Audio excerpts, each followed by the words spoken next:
हम तभी मात दे सकते हैं जब देश का कामगार, देश का किसान, देश के दूसरे भी जो इंटेलेक्चुअल है, पढ़े लिखे लोग हैं, वो तकरीबन एक मंच के ऊपर हैं। तो आज हम अपना समर्थन देने के लिए देश के सभी 10 मजदूरों के संगठनों की तरफ से, मैं रेलवे का पूरी हिंदुस्तान के 17 जोन का लीडर हूँ, सारे समुद्री जहाज़ों का जितने कर्मचारी हैं 2.5 लाख में उनका लीडर हूँ।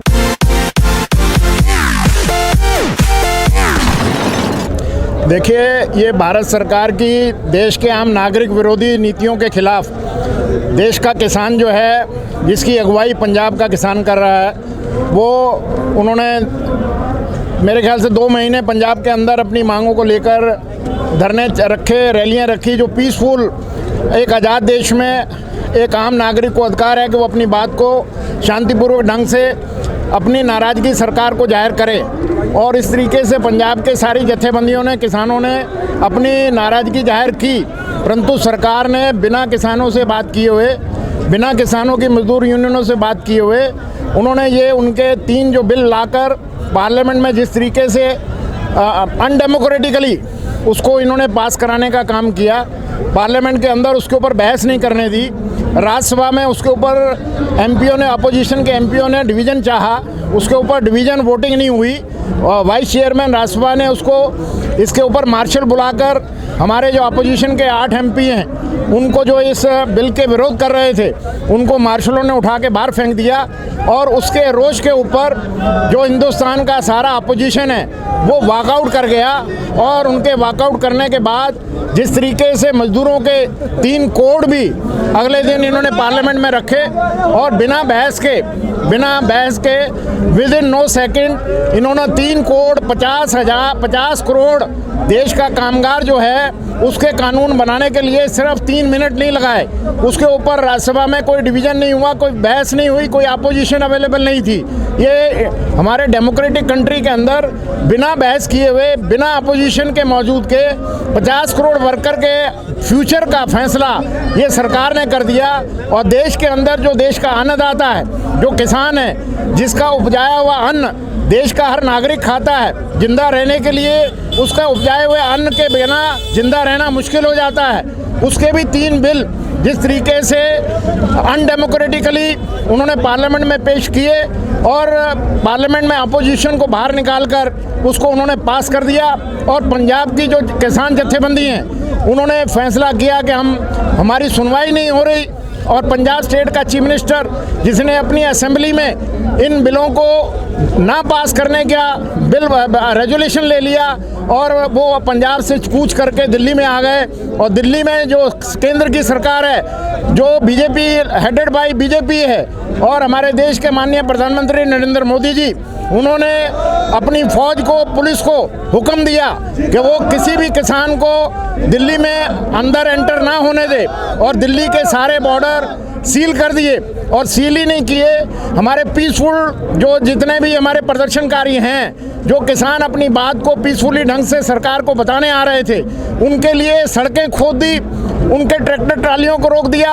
आम जो निहत्था किसान है, जो मासूम किसान है, जो अपनी बात को रखने आ रहा था, उनके ऊपर लाठीचार्ज किया, उनके ऊपर पानी की बौछारें सर्दी में फेंकी गई, उनके ऊपर टीयर गैस के गोले फेंके गए, और उनको बुरी तरीके से, जैसे वो देश का नागरिक नहीं है, वो अपनी बात को देश में प्रजातांत्रिक तरीके से रख नहीं सकता है। ये तानाशाह बनकर ये सरकार हर एक कैडर के साथ रवैया कर रही है, और इन्होंने ये जातीय करके इनको ये सिंधु बॉर्डर पर रोका। हमारे देश के 10 मजदूर संगठन, जो हम पिछले कई 10 साल से लगातार सरकार की मजदूर विरोधी नीतियों के खिलाफ सरकार को ललकार रहे हैं, उनके खिलाफ देश में मजदूर को लामबंद किया हुआ है। हमने फैसला किया था कि नेशनल लेवल पर जो joint action committee of the all India किसान यूनियन है, उनके साथ हमारी जॉइंट एक्शन कमेटी बनी। दोनों में आपस में समझौता हुआ कि किसान जो हैं वो मजदूरों की मांग को समर्थन करेंगे, और मजदूर जो हैं वो किसान की मांग को समर्थन करेगा। पहली दफ़ा हिंदुस्तान में आज़ाद होने के बाद ये इस तरीके का हमारी एकता बनी है। और हमने 26 तारीख को जो एक दिन की हड़ताल की थी, उस 26 तारीख की हड़ताल को पूरे देश में किसानों ने हमारे को समर्थन किया और हमने फैसला किया था कि हम किसानों का वेलकम करेंगे, उनकी मांगों का समर्थन करेंगे। उनके लिए हमने अपने लेटर प्राइम मिनिस्टर को लिखे, दुनिया के अंदर जितनी भी सरकारें हैं वहाँ तक अपनी बात को पहुँचाने का काम किया। और आज हमारे सारे 10 मजदूर संगठनों ने अपना एका करके अपनी एक टीम को लाकर इनको समर्थन देने के लिए सिंधु बॉर्डर पर आए हैं। मेरे से पूर्व वक्ता साथी बोल गए हैं, क्योंकि मेरे को सुनने में ज़्यादा लगाव था, मैंने सभी बुलारों को सुना है और मुझे बड़ी खुशी है कि हमारे जो किसान पंजाब से आए हैं उनमें बहुत जोश है, बहुत एका है। परंतु मेरा उनको कहना है आपके टीवी के माध्यम से कि आप संयम बरतें, आप जोश जरूर रखें। बिना जोश के कोई भी लड़ाई जीती नहीं जा सकती है, परंतु जोश के साथ होश में रहना बहुत ज़रूरी है। और अगर हम अपना होश खोएंगे तो सरकार जो है वो हमारी यूनिटी को तोड़ सकती है। हमारी जो अच्छी जायज़ मांगे हैं, जिसको देश का आम नागरिक उसको सपोर्ट कर रहा है, आम नागरिक समझ रहा है कि किसानों के साथ, मजदूरों के साथ ये सरकार धक्का कर रही है, जोर ज़बरदस्ती कर रही है, तानाशाह का रवैया अपनाया हुआ है। इसलिए हमारे को सूझबूझ तरीके से, बजाय देश के किसी भी समाज के किसी भी सिटीजन का, कोई भी धर्म का, कोई भी रिलीजन का, कोई भी जात का है, उसके खिलाफ नहीं बोलना चाहिए। हमारे को देश के मजदूरों के, कामगारों की एकता बहुत ज़रूरी है। और अगर ये पूंजीपतियों की सरकार से अगर लड़ना है तो देश का कामगार वो सूझबूझ रखते हुए एक मंच पर रहे। और ये सरकार हमारे द्वारा चुनी गई है और ये हमारे लिए चुनी गई है। और अगर ये सरकार समझ रही है कि अब इस जनता ने हमारे को चुना है, वो सिर्फ उनकी पार्टी चलाने के लिए चुना है, कभी वो देशभक्ति के नाम से चुनाव जीतते हैं, कभी वो हिंदू राष्ट्र के नाम से चुनाव जीतते हैं, कभी पाकिस्तान के खिलाफ माहौल बनाते हैं। ये देश के अंदर जो देश की जनता को बांटने का काम सरकार का जो एजेंडा है, इसको हम तभी मात दे सकते हैं जब देश का कामगार, देश का किसान, देश के दूसरे भी जो इंटेलेक्चुअल है, पढ़े लिखे लोग हैं, वो तकरीबन एक मंच के ऊपर हैं। तो आज हम अपना समर्थन देने के लिए देश के सभी 10 मजदूरों के संगठनों की तरफ से, मैं रेलवे का पूरी हिंदुस्तान के 17 जोन का लीडर हूँ, सारे समुद्री जहाज़ों का जितने कर्मचारी हैं 2.5 लाख, मैं उनका लीडर हूँ। जितने कोल माइन में 5 लाख वर्कर काम करते हैं, मैं उनका लीडर हूँ। मैं उन सब की तरफ से, तकरीबन करोड़ों मजदूरों की तरफ से, किसान भाइयों को आपके इस टीवी के माध्यम से, देश के आम नागरिक को भी मैसेज देना चाहता हूँ कि ये सरकार अपने एजेंडे, अडानी और अंबानी, पूरा देश उनको गिरवी रखना चाहती है। अडानी, गौतम अडानी 15 बैंकों का कर्जदार है, वो डिफॉल्टर है, वो मूल भी वापस नहीं कर रहा है, ब्याज देना तो बहुत दूर रह गया। परंतु हमारी देश की सरकार, हमारे देश के एयरपोर्ट जिनमें अरबों रुपया देश की जनता का लगा है, उसको अपग्रेड करके गौतम अडानी की झोली में डाल दिए हैं, जिसको एक दिन का भी उसका मैनेजमेंट का एक्सपीरियंस नहीं है। सारे पोर्ट उसको दे दिए, सारे समुद्री जहाज उनको दे दिए, सारी कोल माइनें बेचने जा रहे हैं, भारतीय रेलवे को बेचने जा रहे हैं। और ये किसानों के हकों के ऊपर हमला है। आज मैं इस मीटिंग के माध्यम से आपके जरिए देश के 138 करोड़ जनता को ये बताना चाहता हूँ कि आप शांति रखें, मामले को समझें। किसानों के ऊपर जो सरकार की नीतियों का हमला है, उन किसानों के बिलों को वापस लें। मजदूरों के जो हितों के ऊपर हमारे श्रम कानून चेंज किए हैं, उनको वापस लें। अन्यथा अभी तो ये देशभक्ति के नाम पर, मुस्लिम हिंदू के डिवीज़न के नाम पर देश में दूसरी दफ़ा सरकार बना गए, परंतु आने वाले 24 में चाहे राम मंदिर का नाम लें, चाहे किसी चीज़ का नाम लें, दोबारा किसी देश की जनता इनको पावर में ना आने दे। और जिस भी स्टेट में ये चुनाव लड़ें, इनको प्रजातांत्रिक तरीके से अपनी वोट की ताकत से इनको सड़क पे लाके खड़ा करने की ताकत रखें, किसी को भटकाए नहीं, यहाँ पे किसी एलिमेंट को अंदर एंटर ना करने दें। सिर्फ किसान, मजदूर, देश का कामा जो देश के निर्माण करता है, वो मिलकर इस देश को चलाने का काम करे। अगर हमारी वोट से सरकार बन सकती है तो हमारे को सूझबूझ के तरीके से अपनी वोट से ऐसी तानाशाह सरकार को सड़क पे लाकर खड़ा करने की होश चाहिए, जोश भी चाहिए। ये मैं मैसेज आपके थ्रू देना चाहता हूँ। इनकलाब जिंदाबाद। केंद्रीय मंत्रियों द्वारा किसानों के वार्ता के बावजूद भी अभी तक कोई बात इनकी मानी नहीं गई, कोई इनकी बात सुनी नहीं गई और ना ही कानून पे कोई विचार हुआ। और अब दिल्ली के सातों हाईवे पर ये बैठे हैं, क्या कुछ संदेश जा रहा है इस दिल्ली वासियों के बीच? देखिए, दिल्ली वासी जो इस बात को समझता है, सरकार की चालों को, कोई भी केंद्रीय मंत्री बिना पीएमओ हाउस के कोई बयान भी नहीं दे सकता है। ये बिल जो हैं पीएमओ हाउस में बने हैं, नीति आयोग ने इसको ड्राफ्ट किया है, इसलिए कोई मंत्री इसके ऊपर इसमें बदल कर देगा वो नहीं कर पाएगा। इसमें अगर बदल होगा, इसको वापस करना होगा तो देश के किसानों की एकता, मैं पंजाब के किसानों के जो जत्थेबंदी हैं उनको आपके टीवी के मुताबिक आपके चैनल से बहुत बहुत मुबारकबाद देता हूँ। सिर्फ पंजाब का किसान ना लड़े, इसमें महाराष्ट्र का किसान जो आने वाला है वो भी आए, मध्य प्रदेश का सरकार का जो किसान है वो भी इसमें आए, कर्नाटका का सरकार भी इसमें किसान आए, पूरे हिंदुस्तानों का स्टेट के किसान।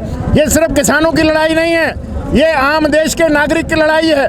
और अगर हमारे किसानी के जो प्रोड्यूस हैं, जो एग्रीकल्चर के, उनके ऊपर अगर कैपिटलिस्ट कब्जा कर जाएंगे तो देश के अंदर इतनी महंगाई हो जाएगी कि आम गरीब नागरिक जो है वो भूखों मरने लग जाएगा। और सरकार जो है वो पहले ये प्रधानमंत्री ने बयान दिया है कि आत्मनिर्भर बन जाओ।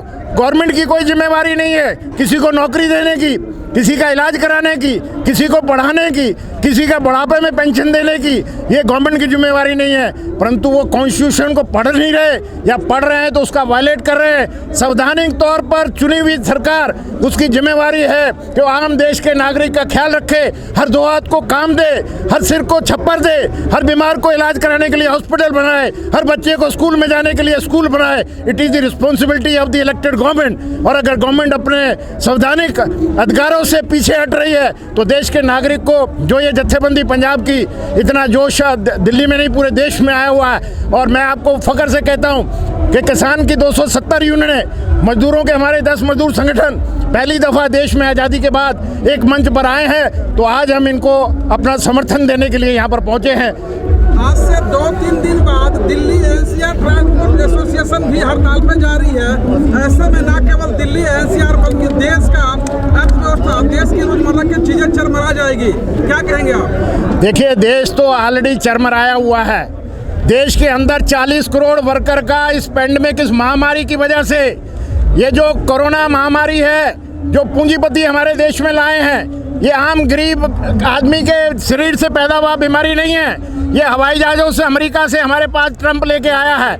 और हमारे देश के अंदर बजाय उन नागरिकों की जान माल की रक्षा करने के बजाय ये सरकार इस मौके के ऊपर, जब देश के अंदर आम जनता मर रही है, वो उनके हकों के ऊपर हमले कर रही है। ऐसी शर्मनाक जो कार्रवाई है सरकार की, इसको वापस लेना चाहिए। उनको शर्म आनी चाहिए कि इस पेंडेमिक के अंदर आम नागरिक का जान माल की रक्षा करे, वो जान माल की रक्षा ना करते हुए वो देश के आम नागरिक के हकों के ऊपर हमले कर रही है। ये एक बहुत ही शर्मनाक बात है। इसकी जितनी निंदा की जाए वो मैं अपने 10 मजदूर संगठनों की तरफ से, हिंदुस्तान के 10 बड़े मजदूर संगठनों की तरफ से इसकी घोर निंदा करता हूँ और अपील करता हूँ सरकार से, प्रधानमंत्री से, कि वो शांति देश में बना के रखें। उन्होंने जो वायदे किए हैं मैनिफेस्टो के अंदर, 10 करोड़ लोगों को हाथ में काम मिलेगा, डिसेंट जॉब मिलेगी, रहने के लिए मकान देंगे, इलाज कराने के लिए हॉस्पिटल बनाएंगे, बच्चों को पढ़ने के लिए स्कूल बनाएंगे। इन पर बहस कराएं टीवी के चैनल पर आकर। कितनी बेरोजगारी, 45 साल का रिकॉर्ड टूट गया। और ये प्रधानमंत्री ने कहा था, जिन इस पेंडेमिक के अंदर, लॉकडाउन के अंदर जब कर्फ्यू लगा था, उनको कोई भी मालिक नौकरी से नहीं निकालेगा, उनकी सैलरी जारी रहेगी, उनकी रहने की व्यवस्था की जाएगी, उनके खाने की व्यवस्था की जाएगी। प्रधानमंत्री की अपील किसी भी कॉर्पोरेट हाउस ने नहीं मानी। अडानी अंबानी ने किसी भी गरीब आदमी को खाना नहीं खिलाया। तो प्रधानमंत्री को अपनी बात को, जो आदेश नेशनल टीवी से देश और दुनिया में दिया था, उसको लागू कराना चाहिए। नहीं तो अन्यथा देश के आम नागरिक के सामने आकर माफ़ी मांगनी चाहिए और अपने पद से इस्तीफा देना चाहिए। क्या यह बात सभी को पता है और यह सच है कि 26 नवंबर का जो ट्रेड फेडरेशन का आंदोलन था, उसकी सपोर्ट में किसान उतर रहे थे, हरियाणा और पंजाब वाले? क्योंकि आज किसानों का आंदोलन 7वें-8वें दिन आ चुका है और इनका आंदोलन विकराल रूप ले रहा है। आप लोग किस रूप में उनको सपोर्ट करेंगे? हमारे पूरे देश के जितने भी यूनियनों को हम चलाते हैं, रेलवे की यूनियन भी अनिश्चितकालीन की हड़ताल पे, क्योंकि उन्होंने गाड़ियां भी बंद कर रखी हैं, गाड़ियां बेचने जा रहे हैं। 109 ट्रैक के ऊपर 151 ट्रेनें दिल्ली मुंबई, दिल्ली कलकत्ता, दिल्ली हावड़ा, इंपॉर्टेंट ट्रेनों को बेचने जा रहे हैं। आम देश का नागरिक अपनी जेब से डबल किराया देकर उसमें जाएगा। कोई टाइम में फ़र्क नहीं है। सारे कारखाने जहाँ पर हम कोच बनाते हैं, जहाँ हम इंजन बनाते हैं, उनको मोदी जी बोलते थे कि हम इसको बेचेंगे नहीं, लोग गुमराह कर रहे हैं। उनकी बोलियां लग रही हैं। और हमारे डिफेंस के 41 कारखाने जहां पर हम देश के टॉप कोलों को बनाते हैं उनको बेचने जा रहे हैं। कोल माइने जो 50 माइने ब्लॉक उनको बेचने जा रहे हैं। हमारे तमाम देश का बैंक का कर्मचारी, इंश्योरेंस का कर्मचारी, रोडवेज वाले और रेलवे वाले, पोर्ट एंड डॉक के, कोल के और जितने बड़े बड़े दूसरे हमारी यूनियन हैं वो सब मिलकर इन किसानों के साथ में हैं और इस सरकार के खिलाफ डट के मुकाबला किया हुआ है। सरकार अपने काले कानूनों को वापस ले, अन्यथा आने वाले चुनाव में सरकार को ये काले कानून बहुत भारी पड़ेंगे। अगर आप ये वीडियो YouTube पर देख रहे हैं तो हमारे चैनल को सब्सक्राइब करें और बेल आइकन को दबाना ना भूलें। अगर आप Facebook पर ये वीडियो देख रहे हैं तो हमारे पेज को लाइक करें।